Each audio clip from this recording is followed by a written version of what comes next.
ಸಂಜೆ ಹೊತ್ತಲ್ಲಿ ಮಳೆ ವಾತಾವರಣ ಬೇರೆ ಇರುತ್ತೆ. ಸ್ಕೂಲಿಂದ ಬರುವಂತಹ ಮಕ್ಕಳಿಗೆ ಏನಾದರೂ ಸ್ಪೆಷಲ್ ಆಗಿ ತಿನ್ನಬೇಕು ಅಂತ ಅನ್ನಿಸ್ತಾನೆ ಇರುತ್ತೆ. ಅದರಲ್ಲೂ ಖಾರವಾಗಿದ್ದರೆ ಈ ಮಳೆ ವೆದರ್ಗಂತೂ ಸಖತ್ ಅಂತಲೇ ಹೇಳ್ಬೋದು.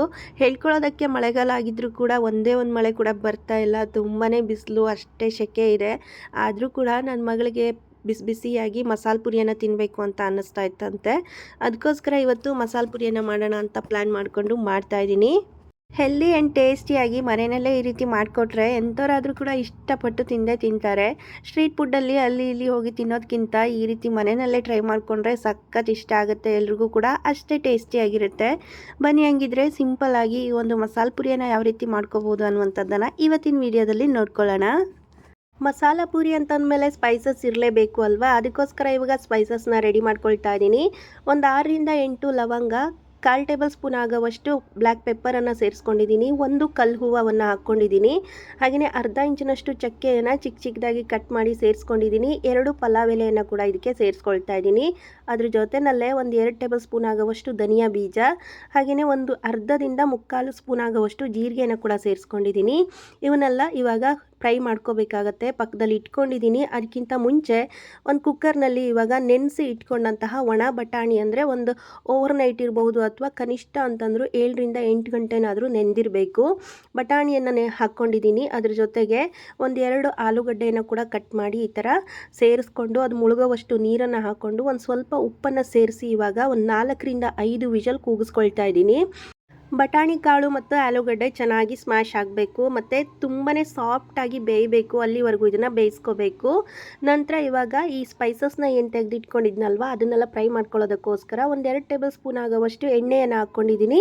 ಆವಾಗಲೇ ತೆಗೆದಿಟ್ಕೊಂಡಂತಹ ಡ್ರೈ ಸ್ಪೈಸಸ್ ಏನಿತ್ತಲ್ವ ಅದನ್ನೆಲ್ಲ ಇವಾಗ ಒಂದು ಬಾಣಲೆಗೆ ಹಾಕ್ಕೊಂಡು ಈ ರೀತಿ ಫ್ರೈ ಮಾಡ್ಕೊಳ್ತಾ ಇದ್ದೀನಿ. ಇವೆಲ್ಲನೂ ಚೆನ್ನಾಗಿ ಘಮ ಬರೋವರೆಗೂ ಹುರ್ಕೋಬೇಕು. ಒಂದು 3/4 ಭಾಗದಷ್ಟು ಇದು ಫ್ರೈ ಆಗ್ತಿದೆ ಅಂತ ಹೇಳೋವಾಗ ಹಸಿ ಮಸಾಲೆಗಳು ಅಂತಂದರೆ ಒಂದು ದೊಡ್ಡ ಗಾತ್ರದ ಈರುಳ್ಳಿಯನ್ನು ಸೇರಿಸ್ಕೊಂಡಿದ್ದೀನಿ. ಈರುಳ್ಳಿ ಎಲ್ಲ ಸಾಫ್ಟ್ ಆಗೋವರೆಗೂ ಚೆನ್ನಾಗಿ ಫ್ರೈ ಮಾಡ್ಕೊಂಡಿದ್ದಾದ ನಂತರ ಒಂದು 4ರಿಂದ 5 ಹಸಿಮೆಣಸಿನ್ಕಾಯನ್ನು ಸೇರಿಸ್ಕೊಳ್ತಾ ಇದ್ದೀನಿ. ಖಾರ ಕಡಿಮೆ ಇರೋದ್ರಿಂದ ಒಂದು ಸ್ವಲ್ಪ ಜಾಸ್ತಿ ಹಾಕ್ಕೊಂಡಿದ್ದೀನಿ. ನೀವು ನಿಮ್ಮ ಖಾರಕ್ಕೆ ಅನುಗುಣವಾಗಿ ಸೇರಿಸ್ಕೋಬಹುದು. ಹಸಿಮೆಣಸಿನ್ಕಾಯಿ ಕೂಡ ಚೆನ್ನಾಗಿ ಫ್ರೈ ಆಗ್ತಿದ್ದ ಹಾಗೆಯೇ 1 ಗಡ್ಡೆಯಷ್ಟು ಬೆಳ್ಳುಳ್ಳಿ, 1/4 ಇಂಚಿನಷ್ಟು ಶುಂಠಿಯನ್ನು ಸೇರಿಸ್ಕೊಂಡಿದ್ದೀನಿ. ಇದನ್ನು ಕೂಡ ಹಸಿ ವಾಸನೆ ಹೋಗೋವರೆಗೂ ಚೆನ್ನಾಗಿ ಫ್ರೈ ಮಾಡ್ಕೋಬೇಕು. ನಂತರ ಒಂದು ಮೀಡಿಯಮ್ ಸೈಜ್ನ ಟೊಮೆಟೊವನ್ನು ಕೂಡ ಸೇರಿಸ್ಕೊಳ್ತಾ ಇದ್ದೀನಿ. ಟೊಮೆಟೊವನ್ನು ನೋಡಿಕೊಂಡು ನೀವು ಹಾಕ್ಕೋಬಹುದು. ಆಮ್ಚೂರ್ ಪುಡಿಯನ್ನೇನಾದರೂ ಕೊನೆಯಲ್ಲಿ ಯೂಸ್ ಮಾಡೋ ಹಾಗಿದ್ರೆ ಟೊಮೆಟೊವನ್ನು ಒಂದು ಸ್ವಲ್ಪ ಕಡಿಮೆ ತೊಗೋಬಹುದು. ಇದಾದ ನಂತರ ಒಂದು ಸ್ವಲ್ಪ ಕೊತ್ತಂಬರಿ ಮತ್ತು ಪುದೀನವನ್ನು ಕೂಡ ಸೇರಿಸ್ಕೊಂಡು ಚೆನ್ನಾಗಿ ಫ್ರೈ ಮಾಡ್ಕೊಳ್ತಾ ಇದ್ದೀನಿ. ಹಸಿ ವಾಸನೆ ಹೋಗೋವರೆಗೂ ಇದನ್ನು ಚೆನ್ನಾಗಿ ಫ್ರೈ ಮಾಡ್ಕೋಬೇಕು. ಸ್ಟವನ್ನು ಆಫ್ ಮಾಡಿಕೊಂಡು ಒಂದು 2ರಿಂದ 3 ಟೇಬಲ್ ಸ್ಪೂನ್ ಆಗೋವಷ್ಟು ಪುಟಾಣಿ ಕಾಳು ಅಥವಾ ಕಡಲೆಪಪ್ಪು ಅಂತ ಏನು ಕರಿತೀವಲ್ವ ಅದನ್ನು ಕೂಡ ಸೇರಿಸ್ಕೊಂಡು ಚೆನ್ನಾಗಿ ಮಿಕ್ಸ್ ಮಾಡಿ ಇಟ್ಕೊಂಡಿದ್ದೀನಿ. ನಂತರ ಇದಕ್ಕೆ ಒಂದು ಸ್ವಲ್ಪ ಅರಿಶಿನದ ಪುಡಿಯನ್ನು ಕೂಡ ಸೇರಿಸ್ಕೊಂಡು ಚೆನ್ನಾಗಿ ಮಿಕ್ಸ್ ಮಾಡ್ಕೊಂಡಿದ್ದೀನಿ. ಈ ಮಸಾಲೆ ಎಲ್ಲ ಕಂಪ್ಲೀಟಾಗಿ ತಣ್ಣಗಾಗಬೇಕು. ಅಲ್ಲಿವರೆಗೂ ಕುಕ್ಕರ್ನ ಓಪನ್ ಮಾಡ್ತಾ ಇದ್ದೀನಿ. ಇವಾಗ ನೋಡಿ, ಬಟಾಣಿ ಕಾಳು ಮತ್ತು ಆಲೂಗಡ್ಡೆ ಸಾಫ್ಟಾಗಿ ಬೆಂದಿದೆ. ಇಲ್ಲಿ ಬೇಯಿಸ್ಕೊಂಡಂತಹ ಬಟಾಣಿ ಕಾಳೇನಿರುತ್ತಲ್ವ ಇದರಲ್ಲಿ ಒಂದು 2 ಟೇಬಲ್ ಸ್ಪೂನ್ ಆಗೋವಷ್ಟು ಕಾಳುಗಳನ್ನ ರುಬ್ಬೋದಕ್ಕೆ ಹಾಕ್ಕೋಬೇಕಾಗತ್ತೆ. ಆವಾಗ ಗ್ರೇವಿಯ ಹದ ಕರೆಕ್ಟಾಗಿ ಸಿಗುತ್ತೆ ನಮಗೆ. ಅದಕ್ಕೋಸ್ಕರ ಒಂದು ಸ್ವಲ್ಪ ಕಾಳುಗಳನ್ನ ಹಾಗೆ ಒಂದು 2 ಆಲೂಗಡ್ಡೆ ಪೀಸ್ಗಳನ್ನ ಕೂಡ ಸೇರಿಸ್ಕೊಂಡು ಪಕ್ಕಕ್ಕೆ ಇಟ್ಕೊಂಡೆ. ನಂತರ ಈ ಕುಕ್ಕರ್ನಲ್ಲಿ ಇರುವಂತಹ ಆಲೂಗಡ್ಡೆ ಮತ್ತು ಬಟಾಣಿ ಕಾಳುಗಳನ್ನ ಚೆನ್ನಾಗಿ ಸ್ಮ್ಯಾಶ್ ಮಾಡಿ ಇಟ್ಕೊಂಡಿದ್ದೀನಿ. ಈ ರೀತಿ ಚೆನ್ನಾಗಿ ಸ್ಮ್ಯಾಶ್ ಮಾಡ್ಕೋಬೇಕು. ಸಿಪ್ಪೆ ಬಿಟ್ಕೊಂಡ್ರೂ ಪರವಾಗಿಲ್ಲ. ನಂತರ ಇದಕ್ಕೆ ಒಂದು ಸ್ವಲ್ಪ ಆಮ್ಚೂರ್ ಪುಡಿಯನ್ನು ಸೇರಿಸ್ಕೊಳ್ತಾ ಇದ್ದೀನಿ ಮಸಾಲೆಗೋಸ್ಕರ. ಬ್ಲ್ಯಾಕ್ ಸಾಲ್ಟನ್ನು ಒಂದು ಸ್ವಲ್ಪ ಹಾಕ್ಕೊಂಡಿದ್ದೀನಿ. ಇತ್ತು ಅಂದರೆ ಹಾಕ್ಕೊಳ್ಳಿ, ಇಲ್ಲ ಅಂತಂದರೆ ಸ್ಕಿಪ್ ಮಾಡ್ಕೋಬಹುದು. ನಂತರ ಒಂದು ಸ್ವಲ್ಪ ಖಾರದ ಪುಡಿ ಮತ್ತು ರುಚಿಗೆ ತಕ್ಕಷ್ಟು ಉಪ್ಪನ್ನು ಸೇರಿಸಿ ಇದನ್ನು ಚೆನ್ನಾಗಿ ಮಿಕ್ಸ್ ಮಾಡಿ ಒಂದು ಚಿಕ್ಕ ಪಾತ್ರೆಗೆ ಬಗ್ಸಿ ಇಟ್ಕೊಳ್ತಾ ಇದ್ದೀನಿ. ಚಾಟ್ ಮಸಾಲ ಕೂಡ ನೀವು ಇದಕ್ಕೆ ಯೂಸ್ ಮಾಡ್ಕೋಬಹುದು. ಬಟ್ ನಾನಿಲ್ಲಿ ಚಾಟ್ ಮಸಾಲವನ್ನು ಯೂಸ್ ಮಾಡ್ತಾ ಇಲ್ಲ. ಆಮ್ಚೂರ್ ಪುಡಿಯನ್ನು ಹಾಕ್ಕೊಂಡಿದ್ದೀನಲ್ವ, ನ್ಯಾಚುರಲ್ ಆಗಿರುವಂತಹ ಫ್ಲೇವರ್ ಸಾಕು ಅಂತ ನೀವು ಬೇಕಿದ್ದರೆ ಹಾಕ್ಕೋಬಹುದು. ಅಷ್ಟರಲ್ಲಾಗಲೇ ಇಲ್ಲಿ ಹುರಿದಿಟ್ಟಂತಹ ಮಸಾಲೆ ಕೂಡ ಪೂರ್ತಿಯಾಗಿ ತಣ್ಣಗಾಗಿತ್ತು.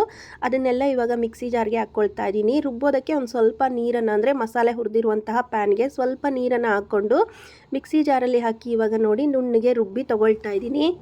ಕಡೆಯಲ್ಲಿ ಒಂದು ಪಾತ್ರೆಗೆ ಒಂದು 2 ಟೇಬಲ್ ಸ್ಪೂನ್ ಆಗೋವಷ್ಟು ಸನ್ಫ್ಲವರ್ ಆಯಿಲನ್ನು ಹಾಕ್ಕೊಂಡಿದ್ದೀನಿ. ಈ ಟೈಮಲ್ಲಿ ಒಂದು ಸ್ವಲ್ಪ ಕಸೂರಿ ಮೇಥಿಯನ್ನು ಹಾಕ್ಕೊಳ್ಳೋದ್ರಿಂದ ಫ್ಲೇವರ್ ತುಂಬಾ ಚೆನ್ನಾಗಿರುತ್ತೆ.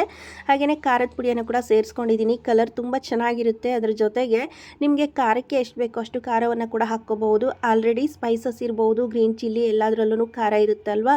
ನೋಡಿಕೊಂಡು ಹಾಕ್ಕೊಳ್ಳಿ. ನಂತರ ರುಬ್ಬಿ ಇಟ್ಕೊಂಡಂತಹ ಮಸಾಲೆ ಮಿಕ್ಸಿ ಜಾರ್ಗೆ ಒಂದು ಸ್ವಲ್ಪ ನೀರನ್ನು ಸೇರಿಸ್ಕೊಂಡು ಹಾಕ್ಕೊಂಡಿದ್ದೀನಿ.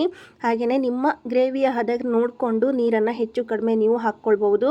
ರುಚಿಗೆ ತಕ್ಕಷ್ಟು ಉಪ್ಪನ್ನು ಕೂಡ ಈ ಟೈಮಲ್ಲೇ ಆ್ಯಡ್ ಮಾಡಿಕೊಂಡು ಇದನ್ನು ಚೆನ್ನಾಗಿ ಮಿಕ್ಸ್ ಮಾಡಿಕೊಂಡು ಕುದಿಯೋದಕ್ಕೆ ಬಿಡ್ತಾ ಇದ್ದೀನಿ. ಸಣ್ಣ ಉರಿಯಲ್ಲಿ ಇದನ್ನು ಒಂದು 5ರಿಂದ 6 ನಿಮಿಷಗಳ ಕಾಲ ಬೇಯೋದಕ್ಕೆ ಬಿಟ್ಟಿದ್ದೆ. ನೋಡಿ ಸುತ್ತೆಲ್ಲ ನೊರೆ ನೊರೆ ಬರ್ತಾ ಇದೆ ಅಲ್ವಾ, ಇನ್ನು ಕುದಿಬೇಕು ಇದು. ಆ ಸುತ್ತೆಲ್ಲ ನೊರೆ ನೊರೆ ಏನು ಬರ್ತಾ ಇರುತ್ತಲ್ವ ಅವೆಲ್ಲ ಸ್ಟಾಪ್ ಆಗಿ ಆಯಿಲನ್ನು ಬಿಟ್ಕೊಳ್ಳೋವರೆಗೂ ಇದನ್ನು ಮುಚ್ಚಳ ಮುಚ್ಚಿಟ್ಬಿಟ್ಟು ಈ ರೀತಿ ಕುದಿಸ್ಕೋಬೇಕಾಗತ್ತೆ.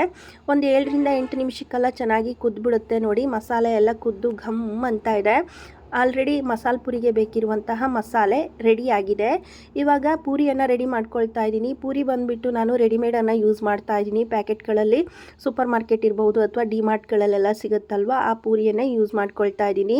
ಚೆನ್ನಾಗಿ ಕಾದಿರುವಂತಹ ಎಣ್ಣೆಯಲ್ಲಿ ಇವಾಗ ಲೋ ಫ್ಲೇಮ್ನಲ್ಲಿ ಇಟ್ಕೊಂಡ್ಬಿಟ್ಟು ಈ ಪೂರಿಗಳನ್ನೆಲ್ಲ ಈ ರೀತಿ ಎಣ್ಣೆಯಲ್ಲಿ ಕರೆದು ತೊಗೋಬೇಕು.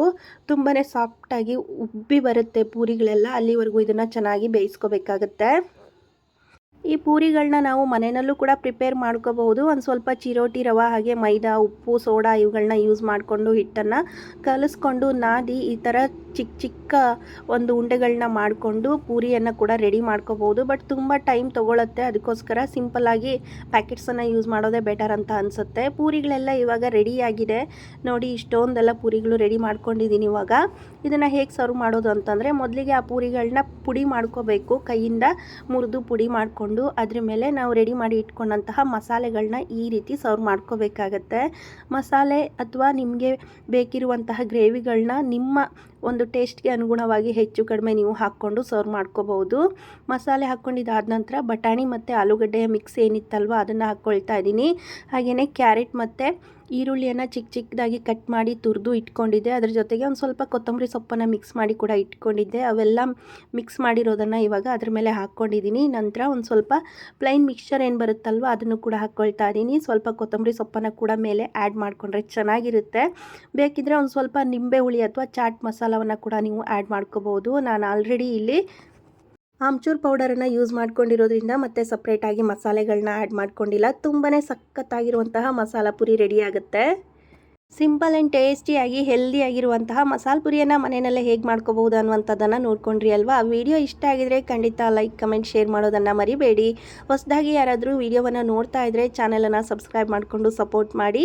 ಫೇಸ್ಬುಕ್ಕಲ್ಲಿ ನೋಡ್ತಾ ಇರುವಂಥವರು ಪೇಜನ್ನು ಫಾಲೋ ಮಾಡಿ. ಮತ್ತು ಇಂಥದ್ದೇ ಒಂದು ಹೆಲ್ದಿ ರೆಸಿಪಿ ಜೊತೆಗೆ ನಿಮ್ಮನ್ನೆಲ್ಲ ಭೇಟಿ ಆಗ್ತೀನಿ. ಅಲ್ಲಿವರೆಗೂ ಎಲ್ರಿಗೂ ಪ್ರೀತಿಯ ನಮಸ್ಕಾರ. Take care and bye bye.